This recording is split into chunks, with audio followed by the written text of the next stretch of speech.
ఒక tube block అయితే pregnancy రాదా అనే విషయానికి వస్తే జనరల్గా మనకేమవుతుంది, ఇట్లా ట్యూబ్స్ గర్భసంచికి అటొకటి ఇటొకటి ఉంటాయి. అండ్ ఈ ట్యూబ్ అనేది గర్భసంచికి ఒకవైపు అతుక్కొని ఉంటుంది, ఇంకొక వైపు ఫ్రీగా మూవ్ అవుతూ ఉంటుంది అనమాట. మనకి ఎగ్ రిలీజ్ ఏమవుతుంది, ఒక నెల రైట్ సైడ్ నుంచి, ఒక నెల లెఫ్ట్ సైడ్ ఓవరీ నుంచి రిలీజ్ అవుతుంది.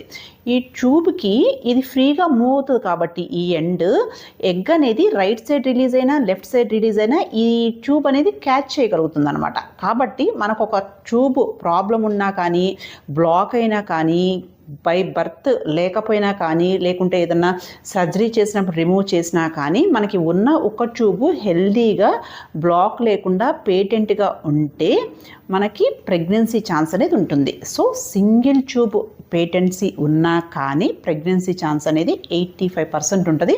సో వరీ అవ్వాల్సిన అవసరం లేదు. ఓకేనా? Thank you.